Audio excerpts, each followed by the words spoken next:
Good morning. We're running a little bit behind. It's 11:05, and I will call the Electric Utility Board to meeting to order. And we have everybody here, so we do have a quorum. Are there any? And Mr. Mayor, we're delighted to have you. Welcome to a really fun group. Are there any board comments from any of our members that don't require official action or anything? Nobody? Mr. Mayor, did you want to say anything? I'm just happy to be here. I can only make one other of your meetings, so I'm all yours. Good. We're delighted to have you. I think you'll enjoy it. Public comments, were there any people sign up? No. And Christy, we always love it when you come. I saw the picture of you in the water park. Yeah. What, did the water squirt and working and everything? Great, great, and thank you for being here. So no public comments, nobody signed up? No, ma'am. Tom says no. In that case, we're going to now recess into executive session in accordance with 1 VTCA Government Code 551.086 and 552.133 on competitive matters of LP&L, and 2, the VTCA Government Code 551.071, seeking advice of and consultation with LPL attorneys on a matter in which the duty of the attorney to the governmental body under the Texas Disciplinary Rules of Professional Conduct of the State Bar of Texas clearly conflicts with Chapter 551 of the Government Code, and seeking advice of its attorneys about pending or contemplated litigation or settlement offers. And 3rd, VTCA Government Code 551.074 to deliberate the appointment, employment, evaluation, reassignment, and or duties of the public officer or employee, our Director of Utilities, Chief Administrative Officer, and General Counsel. And of course, we're always happy when Jarrett and Wade and Matt and Courtney are here. So thank you for being here. So we're heading up to the second floor for our executive session.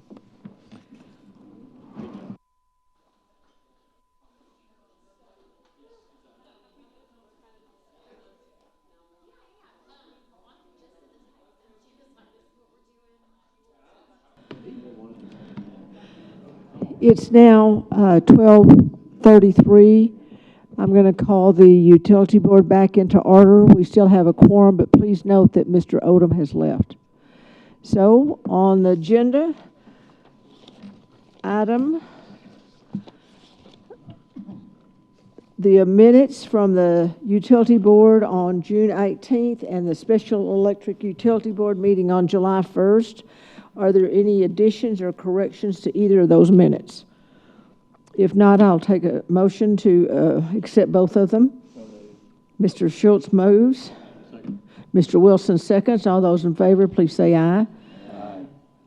All those opposed, no. Motion carries 8-0. And are there any committee chairs or staff on a committee meeting? We had finance and we had customer engagement. Does anybody want to say about anything about those? Nope. So number 10, Joel, is that you?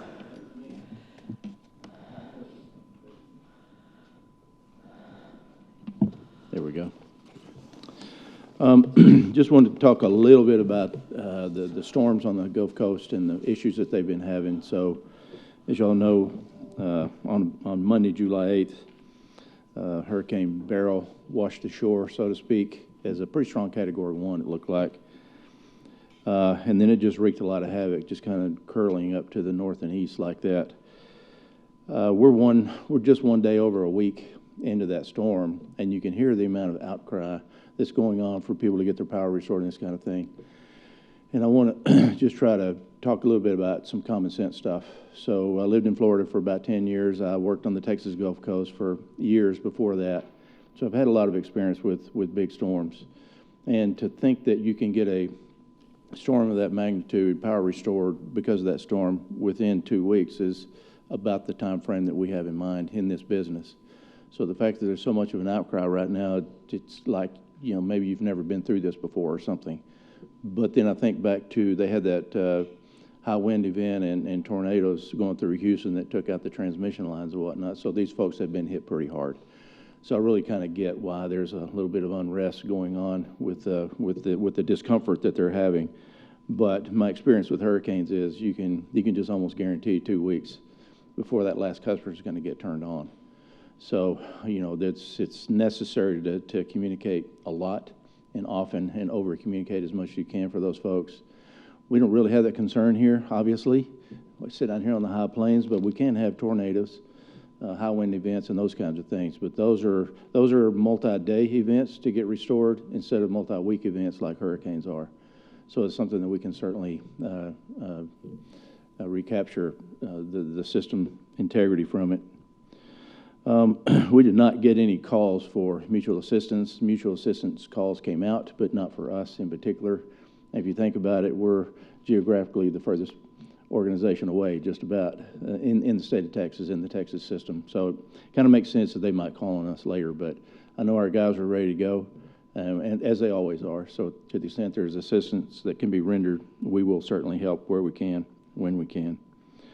So I just want to talk through that. If you have any questions about emergency preparedness or anything like that, we got folks in the audience that can help address anything, but we have plans.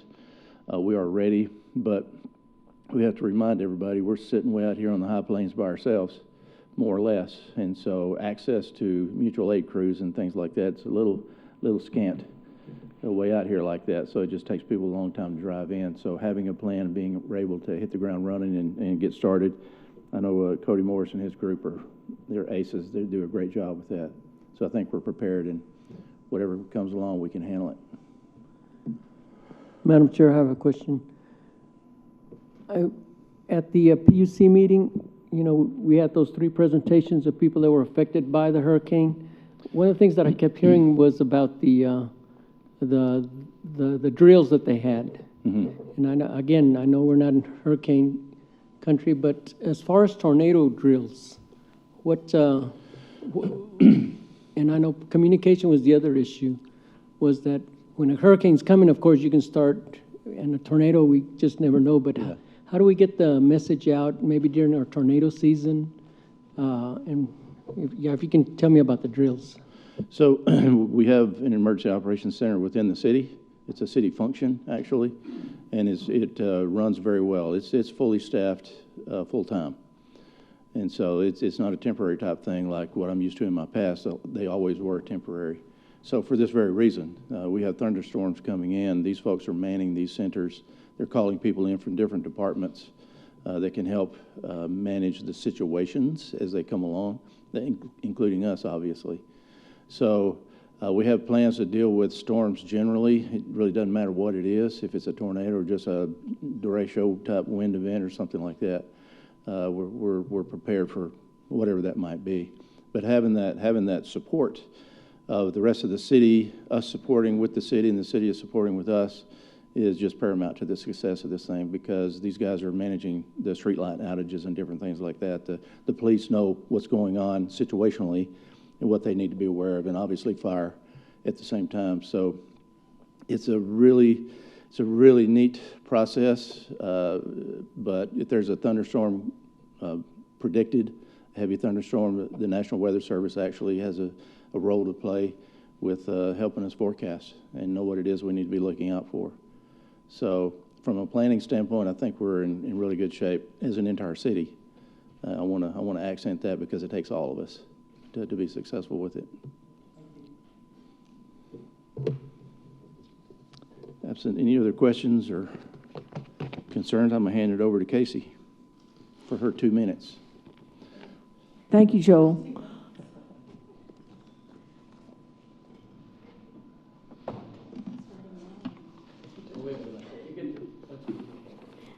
How are y'all today?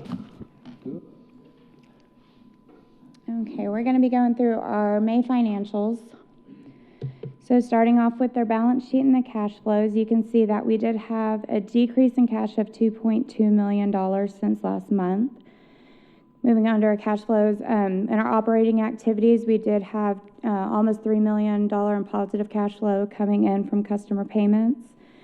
We had a negative cash flow of $5.7 million, and that's going to be due to CIP spending. $3.2 million of that will be refunded by bonds in June.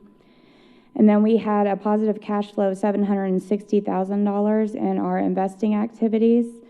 That is all just going to be interest income. We didn't have any drawdowns in May for April CIP expenses. Moving back to our balance sheet, you can see that we did have an increase in our liabilities of $5.7 million.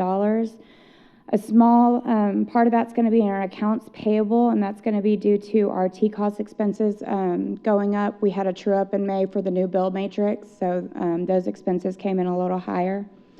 And then we also had an increase of $4 million in our current liability, in our other current liabilities, and most of that is going to be due to our interest payable. Overall, you can see that we did have an increase of $5 million in our total net position since last month. In our financial ratios and our days cash, we did have a slight decrease since we did have a decrease in cash, so it went from 153 to 150.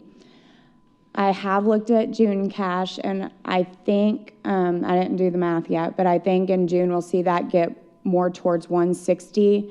And I think it'll be around 160 or 165 for the remainder of the year. I think our cash should stay pretty steady now that we're done paying all our big liabilities.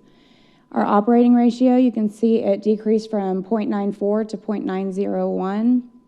So I told y'all last month, as you know, we get into the market, get our billing caught up, and everything starts to stabilize in May, we'd see that go down. I do think it'll either stay about there or go down maybe to between there and 0.85. I'm thinking for the rest of the year. And then in our current ratio, we did see a small decrease from 2.47 to 2.35. So we can still cover our liabilities over 2 times, so that number still looks good. Since we do have an increase in cash in June, I think that number is going to go back up as well in June. For our income statement, so our operating revenues, I don't know if y'all remember, last month, our distribution revenue came in around, I think, a little over $7 million, and I told y'all, you know, we needed to get caught up with billing. That would happen in May, so now you're seeing it reflected here. We came in at $14.6 million. For our TCOS revenue, we came in at $5.2 million. Now, this is also going to be a result of the true-up. So I think in June, it's going to be between 3.7 and 3.9, back to where it was. It's just us truing everything up with the new billing matrix. And then I also wanted to point out, you do see in our purchase fuel and power expenses, we still do have a small amount there. So probably for the next month or so, we're going to have some lagging costs from true-ups, but eventually we'll see that line item go to 0 as well. So for our budget to actuals, starting with our distribution revenue, so since this is only 6 months, it wouldn't be at 67% like everything else. I believe, let me look at my notes. It's supposed to be about 34%, and we're at 27%, so that's looking pretty good. I'm guessing that over the summer months when our usage is higher, we'll see that number start to catch up with where it needs to be. For everything else, we should be about 67% of our budget. TCOS revenue and the hold harmless payment, we're coming in right at budget. And then our operating expenses, we're actually 14% under budget right now.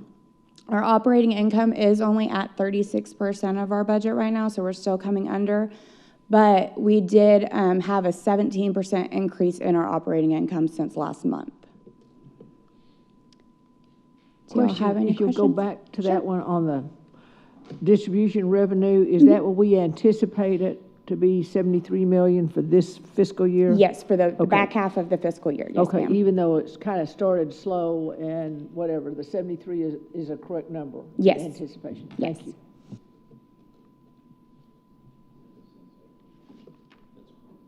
Anybody else have any questions for me? No? All right, thank y'all.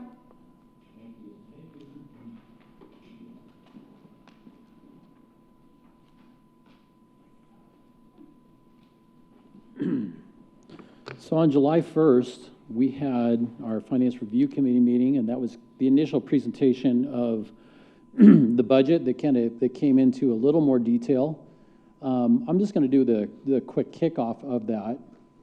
One thing that we wanted to touch when we were going to do the budget is to understand where are we at with our strategic plan, and then how does how does that flow through to our budget, and does that budget support it? So as we were talking at the Finance Review Committee meeting, we looked at customer value and what are the goals that we set for that. It has a financial implication. So our system delivery rates, we're looking to move in the TDU market. We're looking to move to begin a rate reduction over a period of time to eventually be by mid-market within a 5-year window. We're working our way down that path. And I just want to talk about for just a real quick second for rates. Right now, as we go in, we had our preliminary budget by the end of June for our operating budget. That's what's in the hands of our consultant right now. Joe and I are working with our rate consultant right now and going back and forth with load data, coming up with what our next year's rates are going to be. We'll have preliminary results from that to bring to the August EUB meeting for rates for your consideration, and that's what's going to also set into the budget as well. So that is coming. We have our customer engagement programs for financial resiliency. We're looking to continue to trend our debt to asset ratio, which is basically your debt service divided by your total assets. An industry standard for a utility like us is usually around 50%. Only with our TCOS investment, you had a lot of debt piled up fairly quickly. Our intention is over time, over the next 5 years, is trend that down to about what would be the utility average of about 50%. Days cash, our minimum standard is 90 days, and as Casey was saying, we're currently at 150 and likely to, by the time we get to the end of the year, you have a natural dip this time of year because you have a significant, almost $20 million in cash payment for your debt service that draws that down, so you kind of hit a bit of a trough, and then you trend it right back up, and that's going to be, we're looking about, as Casey was mentioning, between 160, 165 days cash, which is significant. Then our SAIDI safety ratios, our technology improvements, alley modernization, and 4KV transition that Joe will bring out in the budget. You'll see those capital components and the investments we're making in those. So that's what sets the standard for what we're looking to do in the budget and as that ties to our strategic plan. I also presented at the Finance Review Committee meeting our financial strategic planning model. The only difference here is that you'll see where before I had already in the budget model that Joe presented and what was going to be decided. So now it's instead of outside the model, it's now included in the model. So as Joe makes his presentations, it presumes what the board approved for the budget year that we are going to have a $7.2 million payoff of our Series 2015 revenue bond. The total payment for that to extinguish that is $7.2 million. We'll realize the benefit of that. The current interest on that is just at 5% for the balance for the next 10 years. So we will realize some savings from that. The line below it shows you when you extinguish that debt service, you free up those future cash flows. So those are cash flows that are freed up. So it'll be right around $900,000 a year in cash payments that you would normally have to see in your debt service. Down below is the delivery rate reduction. You can see we have $3 million a year plan there, and then an acceleration near the end. We do anticipate through our rates we'll see a small reduction this year. We have some challenges with that we're looking at. So we would like to give a bigger one, but we're looking for about $3 million in reduction. $3 million on the basis of about $146 million worth of revenue requirement. So it's not a huge number, but it's a number we're looking to trend it down while we can. You'll notice in the out years, that jumps to $6 million, and that corresponds to when hold harmless, our $22 million a year credit that goes against our TCOS revenue. That falls off as of January 1st. 2027, you have those cash flows, so there's opportunities that are going to be opening up for us in the long run. So that reflects what we're looking at for there. And then just, again, this is a brief note. We are kicking off our risk exposure inventory. We've already got meetings scheduled for that in 2 weeks. We will begin the assessment of that during the month of July and August.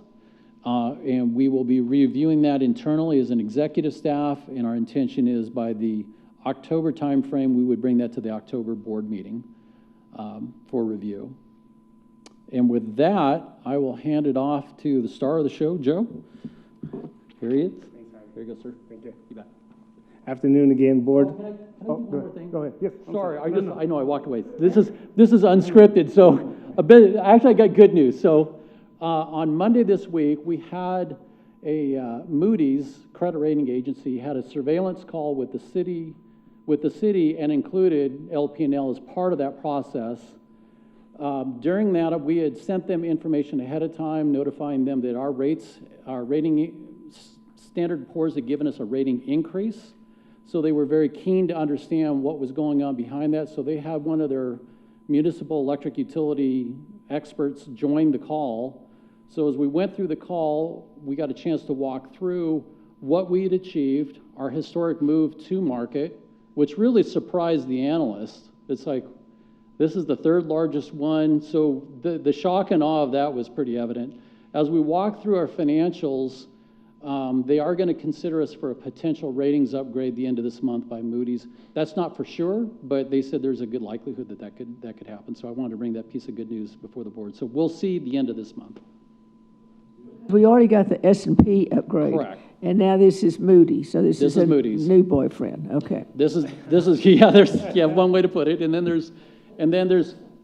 Fitch will be reviewing us in the fall. So Fitch will get an opportunity to do that. 3 rating agencies, Moody's, S&P, and Fitch. That's correct. All right. Thank you, Sorry, Joe. Well, he took my thunder, but I'll let him talk about it.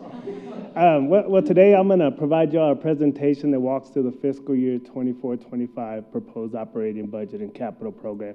Again, on July 1st, this presentation was given in depth to the FRC, so this is going to be in a more condensed, a higher level. Kind of going to just hit the high points of the budget for next fiscal year. But before I jump into that, I just want to give credit where credit is due. I want to thank all the staff that helped, especially Mr. Ivy, Harvey Hall, Steven Espinoza. If he'll stand up, he's our new financial analyst. He came in, I think, right before March, around February timeframe. So he jumped right in. So he was drinking from a fire hose this year, but he did really a great job and was very resourceful and was a big asset to the team. Next is Daniel Garcia. He's pretty much my right-hand man, and I really want to thank him for stepping up. I wasn't able to make, again, I apologize, I wasn't able to make the FRC meeting, but he really took the initiative and presented it to you, and I heard he did a good job. So I want to give credit where credit is due, and the rest of the staff, everybody that's here had a role in this. It's a big undertaking. It's a 4-month process. We started in March and we finished into June, and there's a lot of cross-reference between departments and a lot of back and forth. So I just want to thank everybody who was involved, and everybody here pretty much played a role in this. So kicking that off, did all of y'all get a book up there by chance? Making sure y'all have it, because I know this is kind of hard to read. Okay, good. Yeah, this is the new, and this is going to be your proposed final version. This is what we're recommending you take to council for final approval. On page 9, your financial model considerations. Again, this financial model it's the first model that has us acting as a wires and poles company, as a TDU, a transmission distribution utility. As you recall, we used to be a vertically integrated company. We purchased power, and we actually delivered that power as well. Now we only deliver the power, and the reps handle the purchase of the energy in the market for us. Again, in this model, you'll see that reduced our budget significantly. Purchase power costs were approximately 2/3 of our budget. So you can see that a volatile portion of our operations has really ceased in this model. As Harvey mentioned, we have a transmission cost of service revenues. They're budgeted. They also include a whole harmless payment.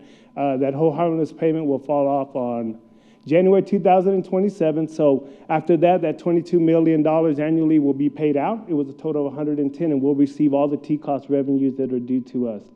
Again, this budget includes a 3% cost of living adjustment. This is something we've put in. The city hasn't made their final recommendation on that, but we wanted to put it in there to be conservative. Again, if the city changes this, whether it's up or down, we'll adjust to the city as we operate as a department of the city. But for now, we have a 3% cost of living adjustment. And again, this proposed budget that I bring to you, if there's any changes made by council, we'll come back and bring it to you and let you know what they change. For example, something like the cost of living adjustment could adjust, but we'll bring those back to the board for your information when we get done with that. It also includes the principal and interest for debt service related to the transmission build-out and distribution upgrades. Harvey talked on that a little bit. And it also incorporates a significant capital investment. It's 100% funded either by unallocated bonds or cash. So there's no debt anticipated to be issued over the next 5 years, which is a really great thing. You can see that our general reserves at the very bottom are still healthy, even with funding about $33 million annually in capital projects, which is all cash funded. So we're proud to bring that before the board. That it's really, since I've been here, this is really the first time in a financial model. Well, last year was the first time that everything is 100% cash funded in this. And so you can see that just kind of demonstrates the health of the utility and the good position that we're in. Again, as I mentioned earlier, we're out of the purchase power business. So you can see our costs went down from $125 million to $41 million.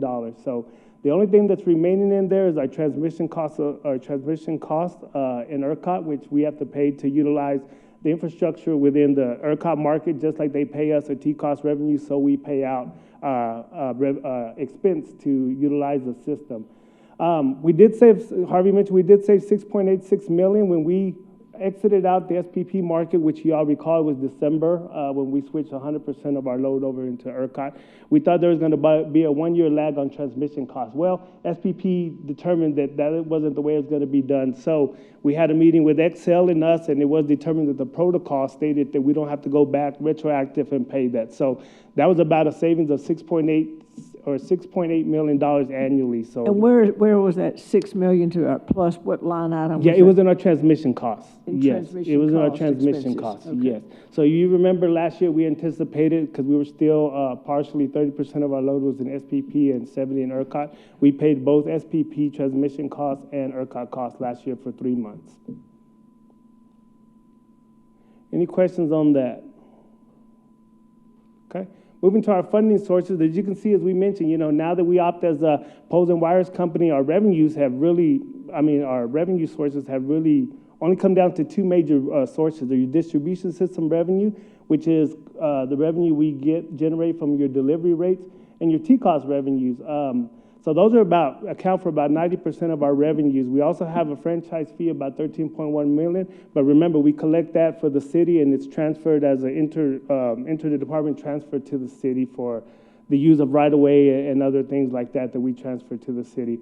Our other funding sources are about $4.6 million. Those are kind of related to work orders and underground distribution line extensions that we do. So you can see, as I mentioned, the majority of our revenue only comes from 2 sources now, T-cost revenue and distribution system revenue, which is one of the reasons that, I know all y'all went down to Austin last week, and it's very imperative that we get what we can on those T-cost revenues, because what you can't cover in your T-cost revenue, unfortunately, hits your distribution system revenue, and that's what your customer base in the city of Lubbock pays for. So with that being said, I kind of mentioned that. So our distribution system revenues increased $59 million to $133 million.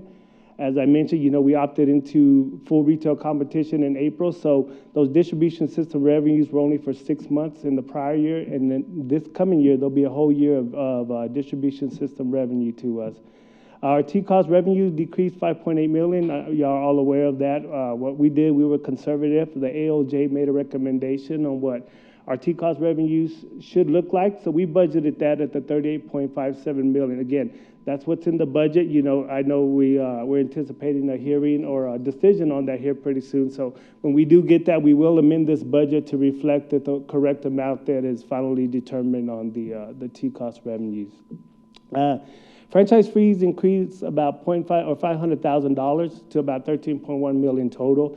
Again, the rate stayed the same. It's just the load increase. So you transfer, it's based on a KWH consumption instead of revenue. So as load increases, so does the transfer to the city that we collect on that.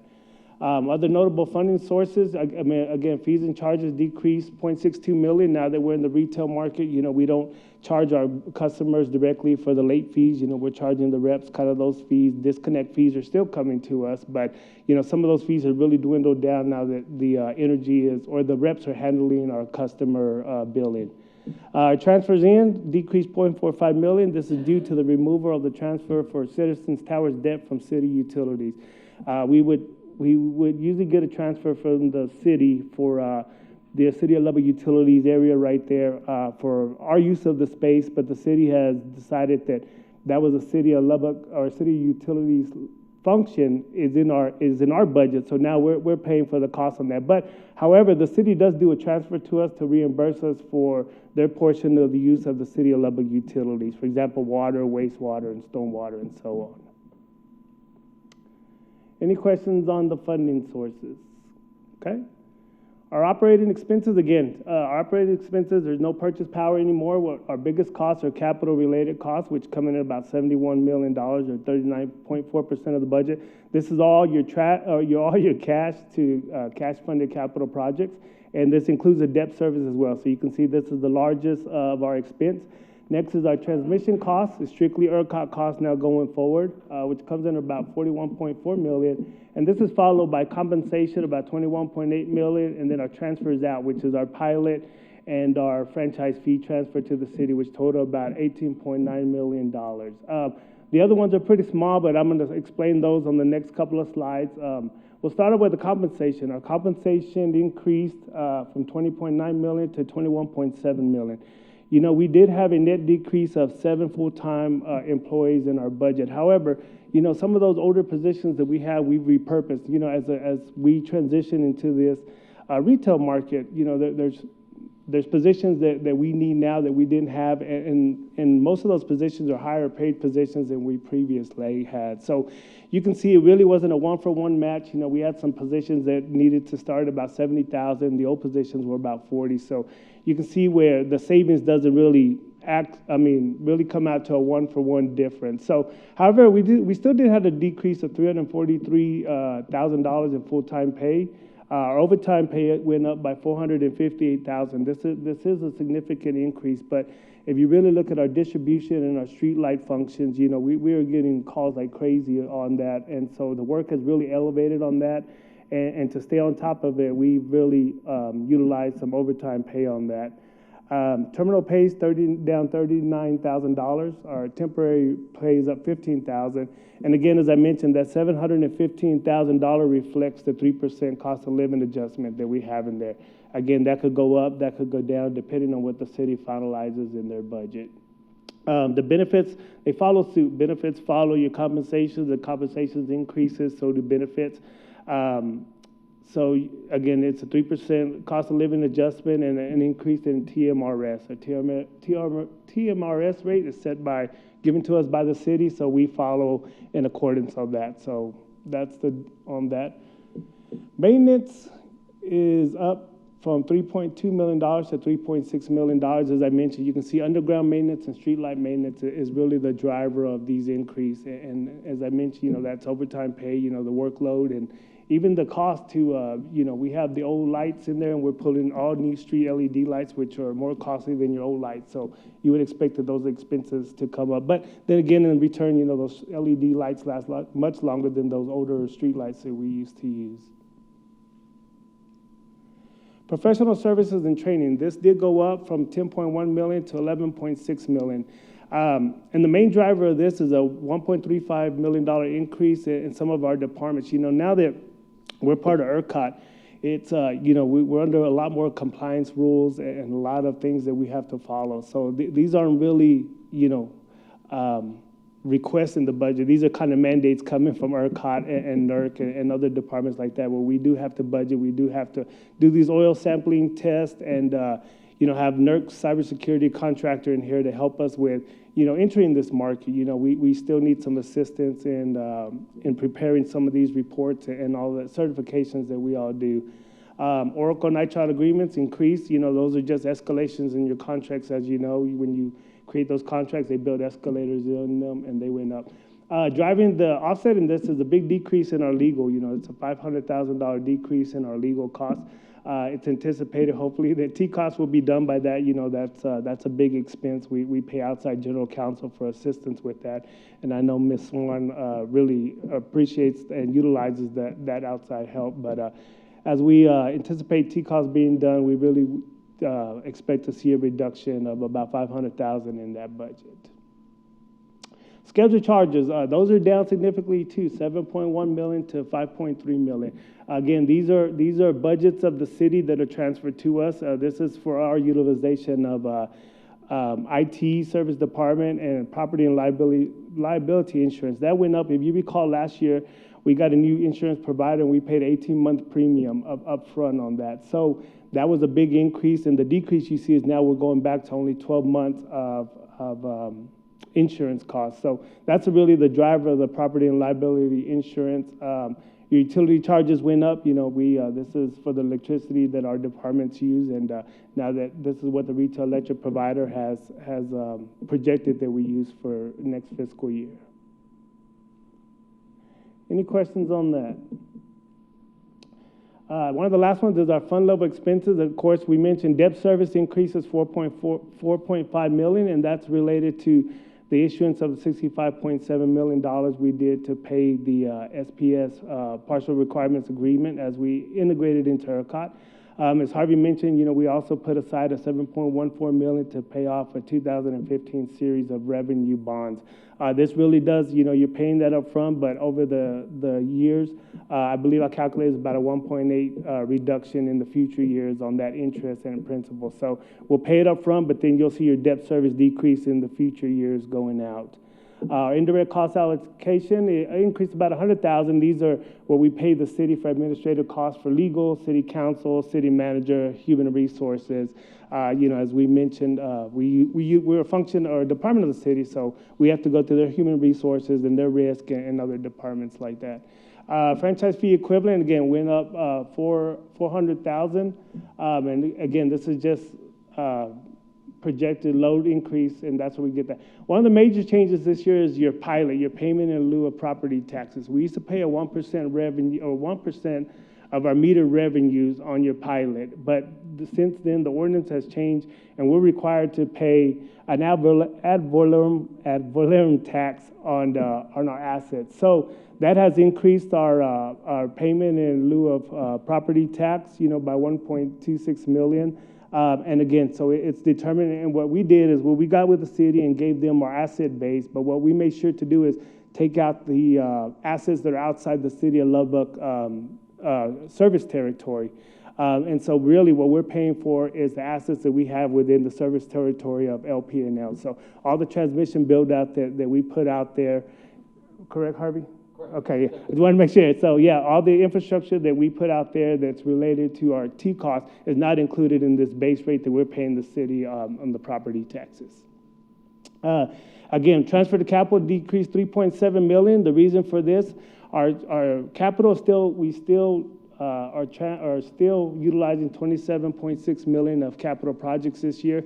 The only thing was we used 6.4 million of unallocated bonds that we had sitting there. So instead of putting the whole $27 million to your cash fund of capital projects, we're funding approximately about $21 million with cash and 6 million of unallocated bonds. So that decreased 3.7 billion. The decrease is reflected of last year's transfer to this year's transfer.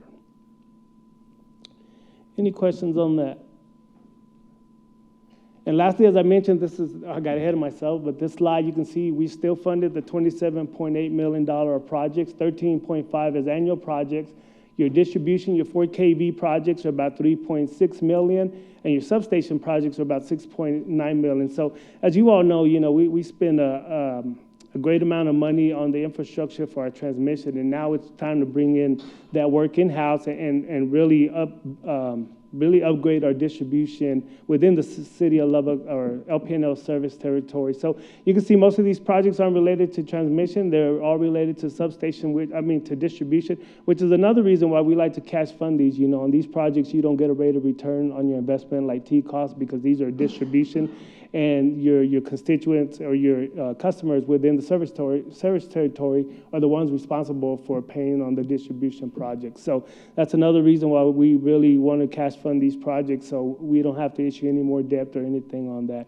As I mentioned, our annual capital program is roughly about 33.5 million per year, and it all utilizes either cash or unallocated bonds. We want to use about another $6 million next year in unallocated bonds, and then after that it'll be cash coming in for the remainder of the capital program. Just some budget timelines. Again, y'all got the detailed presentation on July 1st. Today is July 16th, presenting it to the Electric Utility Board for approval of a resolution. Again, this is making a recommendation to City Council for final approval of the operating budget for 24-25. We will have City Council work sessions August 5th through 8th. We present, usually the city manager does all the departments, but LPNL will have a representative going up there, putting LPNL's budget in those workshops. And then after that, September 3rd is the first reading of the budget, and then the second reading of the budget will be September 10th. That'll be the final reading.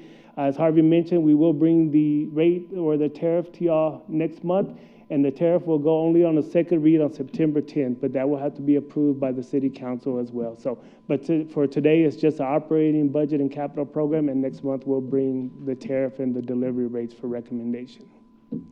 And then once that's approved, October 1st begins your new fiscal year. Let a couple of months go by, and then we start budget all over again.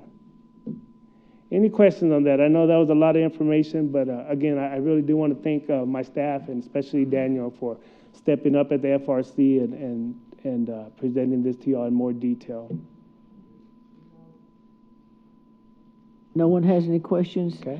And thank you on making the changes so that those bonds were usable. You were Yes, doing 6 million this coming fiscal year and then another 6. And it's substation work, correct? Yes, yes. Okay, So, thank you.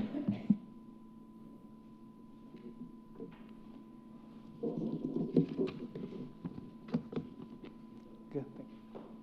Hear a motion to the effect for us to present, to approve this operating budget and make it as a recommendation of the City Council.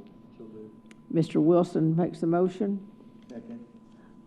Mr. Schultz seconds. All those in favor, please say aye. Aye. All those opposed, no. The motion carries 8-0. Okay, Clint, the smart meter guy. Smart meter.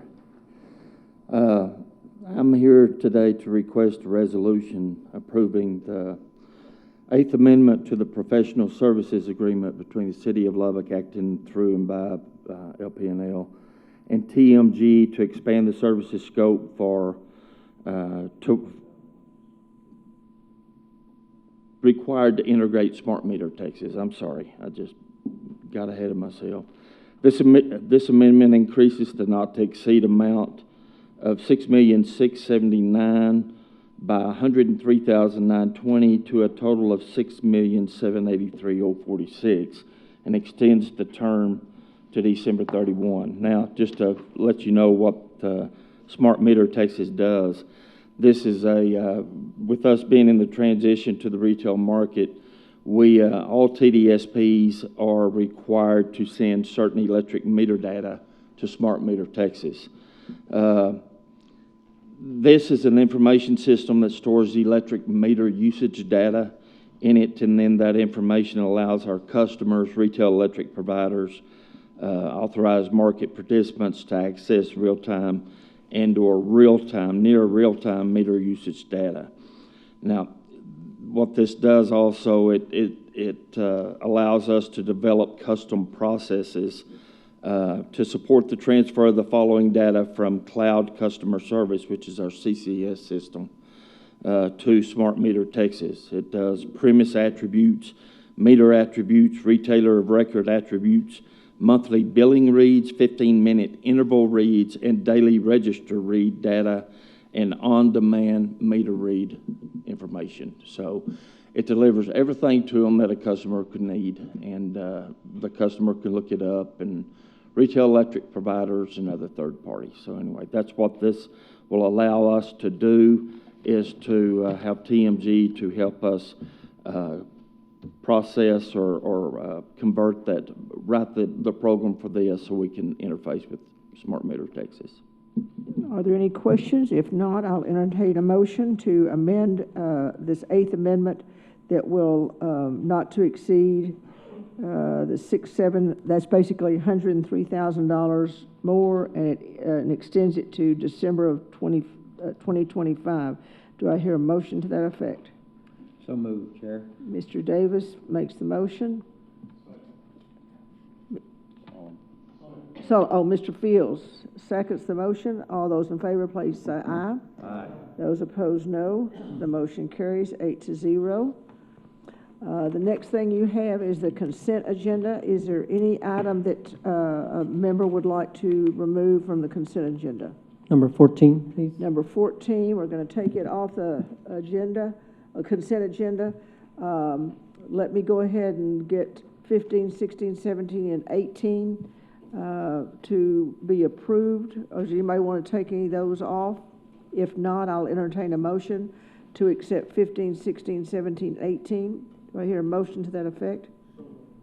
That was Mr. Fields, and a second by Dr. Ryan. All those in favor, please say aye. Aye. All those opposed, no. The motion carries 8-0. Number 14, Dr. Gonzalez, you had some questions.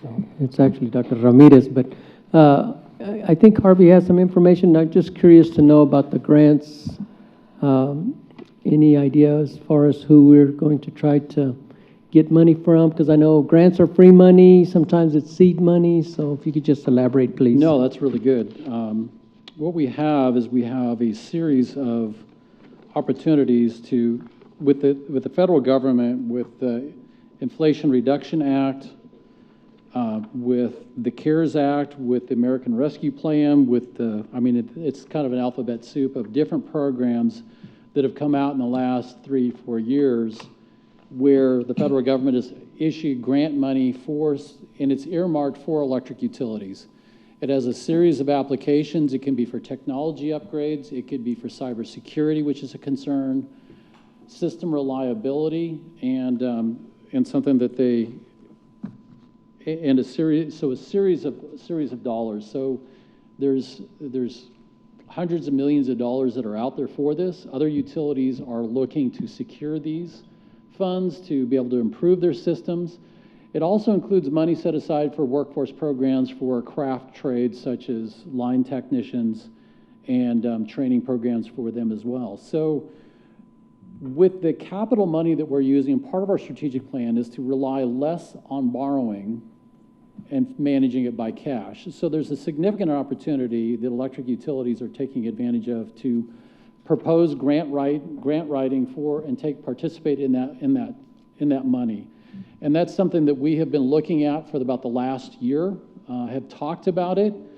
Really, because the grant funding for electric utilities gets very complex. It's a little bit different than other grant funding that goes on through housing and some other programs, because it has cybersecurity requirements, NERC requirements.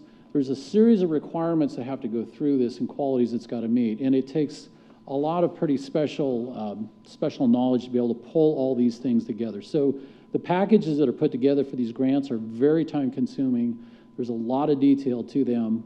We do not have the internal, we can't get the internal staff up to speed fast enough to turn around and participate in these because, because there's a time limitation on them.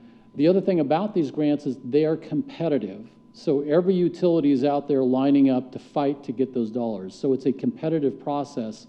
So just because you apply for a grant does not give you a guarantee that you're going to get that money. So what we did was we looked around, we interviewed different entities. We even solicited through the Texas Public Power Association who they use for grants. So we got a series of names. We discussed with those different entities.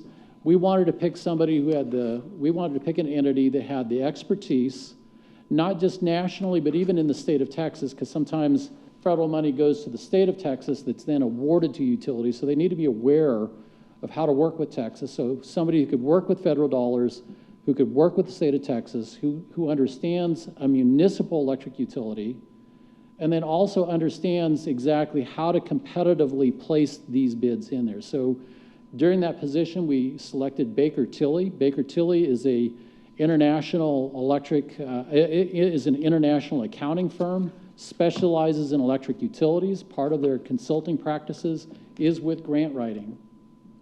So we had looked at them. We wanted to get the best of breed. We wanted to get the best we could.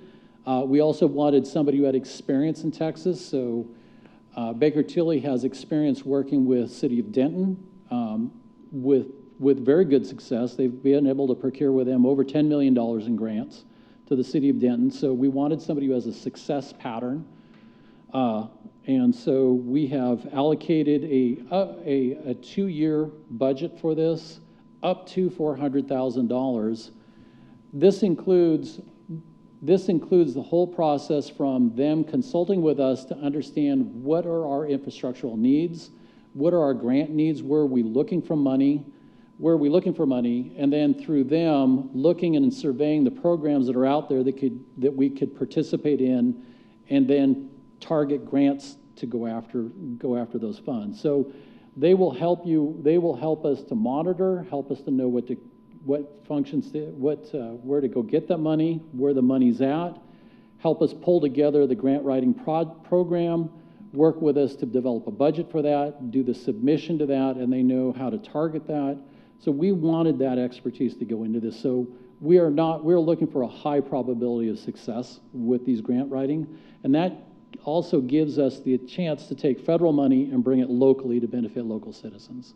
So that's really the process that we're looking at for this. So we'd set aside money, part of that $400,000, $60,000 of it is going to go for a 2-year period to monitor, survey, and stay on top of what's out there available and help us to evaluate where those funds are.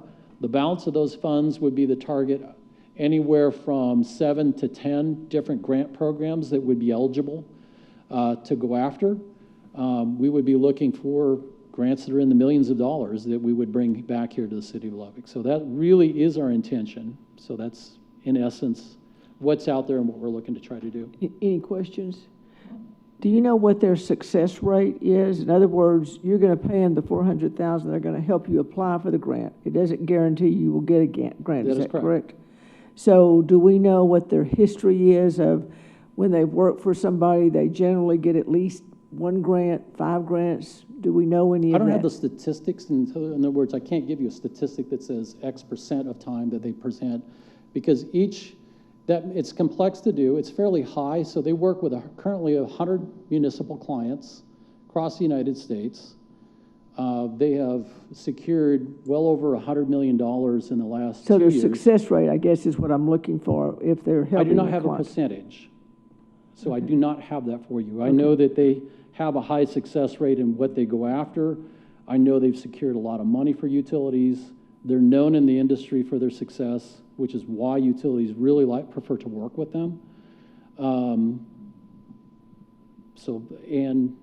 when it comes to applying for grants, it depends on what grant you're going to go after. So some grants, depending on how much money is available and how many people are interested in that particular grant, you may have a little competition where it's fairly easy to get, so you'll have a fairly high success rate, a very high success rate. Then there's going to be other ones that there's not a lot of money, but there's a lot of demand for it, and so you're going up against IOUs, investor-owned utilities, as well as municipals, and everybody's fighting for the same thing. So what we are looking to do is to increase the probability we will get that. So that's what we're really after, is to increase the probability. And what we've found in talking to other municipal utilities, the best one we could find would be Baker Tilly to do that. Any other questions? If not, I'll entertain a motion then to approve this contract to Baker and Tilly for 2 years in the not to exceed $400,000. So moved. Dr. Ramirez makes the motion. Second. Mr. Davis seconds. All those in favor, please say aye. Aye. All those opposed, no. The motion carries 8-0, and we are adjourned. Great. Thank you, everyone. Good job, Harvey. Yeah, take the new one.